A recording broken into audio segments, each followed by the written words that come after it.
What's up, guys? Andy from High Performance Health here.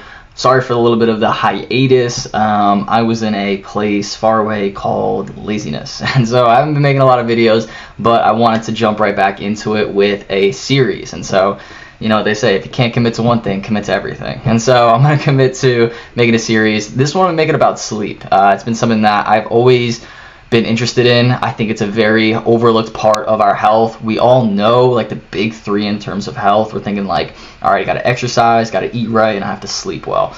And we always hone in on the exercising and the nutrition, but we often overlook sleep. And I think, if anything, in terms of our health, not necessarily like, I guess, physique, although it's a huge player in physique, but in terms of our health, sleep is super, super important. It's where all of our body recovers, and we're able to be fresh and functioning for the next day.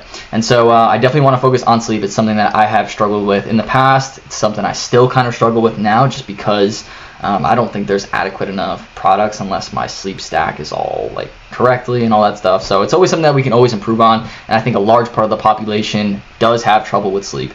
And so I definitely do want to make this series about it, just giving you all my tips and tricks for anything sleep related. So whether that be trouble getting to sleep, trouble staying asleep, recovery during sleep, sleep timing, sleep cycles, everything like that I've researched. I'll also, of course, link all the studies and kind of show you everything that I've delved into, so that you're not just listening to some random dude talk about nonsense. And so you can at least look all this stuff up for yourself, make your own conclusions. As always, I am not a doctor. I am not a licensed physician, so do not listen to me whatsoever. I'm just a dude on the internet that talks, and it's just being the third-party messenger of information that I have been trying to find the answers to myself to make myself healthier. Consult all this with your physician, of course. And so without further ado, this first episode of this sleep series is going to be everything on sleep timing. And so really, when we're talking about sleep timing, we're really talking about how many hours and then when should those hours be. Those are really the two main variables when it comes to timing. We're going to first start with the sleep duration. So that's really like the how many hours of sleep. And so off the bat, it's kind of always touted to have 8 hours of sleep. That's kind of the golden rule. 8's the number. Everybody's like, I know I should be getting my 8 hours of sleep, but I only got my 5, and yada, yada, yada. I am actually against that number specifically, and against that whole theory specifically. Number one, because we all know that people that are different need different sleep amounts. I know people that don't need much sleep at all. Maybe they're lying, maybe they're not, but definitely there's people that don't need to sleep 8 hours. In fact, if they do sleep, they feel a lot more groggy, which we'll get into that as well in terms of your cycle, why you might be feeling groggy. But also, I know some people that need to sleep for 9 hours. I know even like guys like Matthew McConaughey are touted to be needing sleep for at least 9 hours in order to function properly. And he's even like, listen, he tells his wife, if I don't get my 9 hours, stay away from me, because I'm not going to be a happy camper. And so, you know, everybody needs different amounts of sleep, and you have that guy that's like, oh, I can function on 4 just fine. So I'll give the optimal range that I've kind of found, as well as the evidence behind as to why. And so, as opposed to 8 hours of sleep, I am a fan of choosing 3 times specifically. And so it's important to note that I also have a backwards theory in terms of, and I have to think backwards in terms of my sleep, because the ways that I was thinking forwardly, like normally, they just weren't helping me whatsoever. And I feel like if you want to have different results than the normal person, you have to think the opposite than the normal person. Normal people have trouble sleeping. I don't want trouble sleeping, so I think opposite. And so as opposed to what's helped me a lot, I could say, and you could try it out for yourself, maybe it won't help you, but as opposed to having a wake-up alarm, like a normal alarm to wake up, you can have a go-to-sleep alarm. And so what this does is it regulates the body's natural time to go to bed. And then what you notice is, and you've probably noticed this before too, whenever you are in a streak of consistent sleep and you're waking up fresh on your own without your alarm, it's because you're on a cycle and you don't end up needing that alarm to stay on that cycle. Now, of course, if you have a time-sensitive job and things like that, like most people do, you can still keep the alarm for, like, you know, emergency sake, just in case you do happen to oversleep. Of course, I'm not saying, you know, be late to work.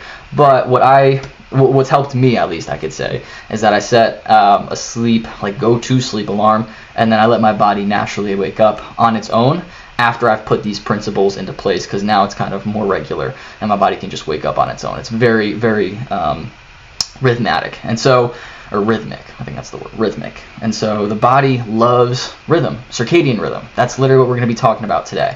So we need to get into a cycle that works really, really well for us to get into a rhythm of sleep and wake cycles. And so I'm gonna kind of link the studies as to why I chose these specific times to go about my sleep and how it can work for everybody. So this is a study, I'll scroll up really quickly too, just to show you the name of the study as well too. So this is a study as of 2023. You have professors in the departments of neuro-oncology, oncology, and sleep as well with metabolic disorders. So a whole bunch of different expertise here, which I definitely like. And it's a review of understanding the sleep pathogenesis of sleep apnea, which basically is essentially talking about like sleep rhythms and sleep cycles and things like that. Now, of course, apnea is, trouble staying asleep. So we'll get into that in a separate video. But for right now, we'll just talk about just the rhythms itself and the timing and the frequency and all that stuff. So scrolling down from there, this is one of the main pictures that I'm going to be referencing throughout this video. And I won't get too deep into the science, don't worry. I'll make this very practical. And so really what this is, it shows our sleep cycle. Your sleep cycle looks very, very similar to this. Okay, all of our sleep cycles as human beings look very, very similar to this, or at least it should normally, right? And so if we want to look at the times when we are going to sleep, and we've all heard of REM cycles, so just as a quick overview of this image, the red is your REM cycle duration, okay? These are the time in hours, so at hour, it looks like 1.5 to like 1:45. You're in REM cycle, and this is the amount of sleep in hours. This is not like 1 a.m., 2 a.m., 3 a.m. This is like at hour 1, at hour 2, at hour 3, so on and so forth. And these, of course, are the stages of your sleep cycle. So you first start awake, then you enter your REM sleep. These are your deeper sleeps, or like your light to then deep sleep, and then it'll recycle. So you go awake, REM, lighter kind of sleep, and then deeper sleep, and then deep, deep, deep sleep. And then, of course, you can see the graph going, showing how or what type of sleep you're in as you're in a specific time within your sleep. So just for an example, at hour 1 exactly, you're in pretty deep sleep, right? But at hour 1.5, you're in your REM cycle, okay? Because it like shot up and all that stuff. Hopefully that makes sense. I won't spend too much more time on that because we need to get to the good stuff, the information. So what I am a fan of, as opposed to saying 8 hours specifically, which would be about over here, even though this graph doesn't kind of go beyond this, I'm not a huge fan of saying 8 hours, because at that point your body has kind of already in that awake stage around 7.5 hours of sleep. And anecdotally for myself, so anecdotally basically means like practically, personally for myself, what I've noticed is that 7.5 hours is the optimal amount of sleep for me. In fact, if I go from 7.5 hours and I sleep 8 hours, I feel a hell of a lot worse sleeping on 8 hours as opposed to 7.5. So I was always wondering why. Everybody touts this 8 hours, and I try to set my alarms and all that stuff for 8 hours after that. And my body naturally likes to wake up 7.5 hours, right at this initial mark of when it leaves the REM cycle sleep or the light sleep and then goes to your awake state. So as opposed to saying 8 hours of sleep, for me it was better at 7:30, and I feel like a lot of people that I've kind of talked to and kind of helped between friends, family, all that stuff, have kind of noted the same things as well. And so really what that looks like, I kind of draw it back from there, and I know that our REM cycles, or your general sleep cycles, especially here, average sleep cycle lasts between 90 and 120 minutes. And so if we're going starting from 7:30, that's kind of the spike, and oh, there we go, that makes it a lot better. What you want to do is wake up when those spikes first come to awake. That's like when our body naturally, it's like, all right, we're coming awake and we can open our eyes and we're awake. If you wake up during your REM cycle or during deep sleep, so at hour 6 specifically, or at hour 5 specifically, that's when you feel really, really groggy, okay? And so for me, I felt that probably because if you extend this graph, you would notice that this bar at hour 8, it goes back into either REM or back into a lighter or deeper sleep.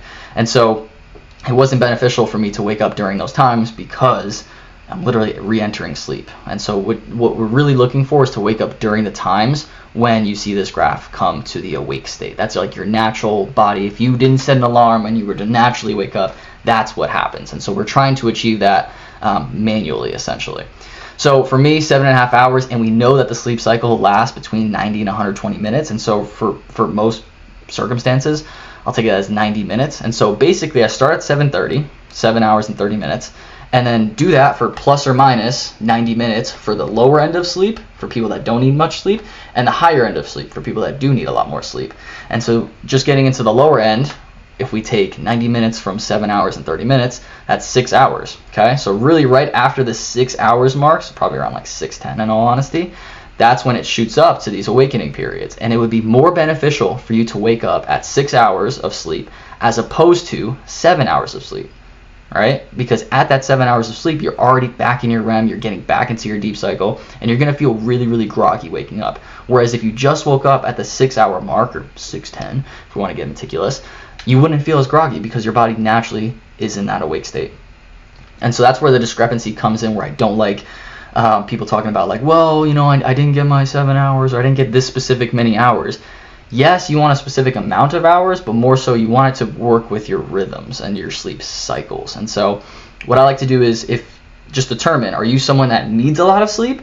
Are you someone that's more on the normal end? Or are you someone that needs little amount of sleep? If you're someone that needs a little amount of sleep, I would recommend trying about 6 hours, maybe 6 hours and 15 minutes, 10, 15 minutes.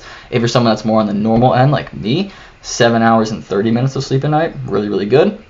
And if you're someone on the upper end, someone that needs a lot of sleep, like Matthew McConaughey, 9 hours of sleep. And that's why he says he needs his 9 hours of sleep as opposed to 8. It's not the fact that he needs a little bit more than 8. It's the fact that naturally waking up, he needs 9. If he were to sleep 9.5 or 10, he would feel worse off than if he woke up at 9. Okay? So it's not just the amount of sleep. It's also in what amounts for the cycle specifically should you have. And so I like to tell people, well, hypothetically, of course, because I can't give information. I'm not a physician. Just my friends that ask me about random stuff and I tell them about science. I say, determine what kind of sleep person you are. Are you someone that's more normal, needs less sleep, needs more sleep? Start at that 7:30 mark and then just go 90 minutes back, or between 90 and 120 minutes back, or forward. And so most people should be around like that 7:30 range, kind of where I'm at. That's kind of like the normal. If you need less, I would say 6. If you need more, 9 hours. And so that's basically the way that I go about. Here I am. That's basically the way I go about sleep and determining how much sleep do I need. And that's a lot of the biggest questions when people think about sleep in general. It's like, how much do I need, and what amounts? Because I feel like sometimes I get too much sleep and I feel groggy. Sometimes it's too little and I feel groggy. And so really it's just about sleeping at enough times for your sleep-wake cycles. And the good news is that most humans really are very, very regulated in terms of that specific cycle that I showed you. And so I would say 6 hours, choose what's best for you, 6 hours or 7.5 or 9. Nothing in between though, for most people. Obviously plus or minus a few minutes here and there. Just make sure it works for you. But that's kind of the way that I go about sleep duration. And then we'll talk about, I guess in the next episode, we could talk about basically like when should that happen. So like, should it be a 7.5 hours from 10:30 to 5 or midnight to 7:30 a.m.? What kind of works best? We'll talk all about that in the next one. But that's kind of it for this one. Hope that helped. I know this isn't like the most high quality production. It's just my face and bouncing back a study just to illustrate a little bit so you're not staring at me my face the whole time. But yeah, super interested in sleep, always kind of have been, and I definitely think it's one of the most, if you want to feel better, first of all, I noticed for myself specifically that I am a worse person if I don't get sleep, like overall. For myself, for others, I'm not happy. Like if I don't get my sleep right, I'm just not functioning whatsoever. So it's definitely very, very important. I feel like most of us are the same way as well. So this is one tip that you can use if you're looking to be happier, function better, be better for the people around you, and really just want to live a better life, essentially. Better sleep indicates a better life, at least for me, hopefully for you too. But yeah, that's it for this one, and I will catch you guys in the next one.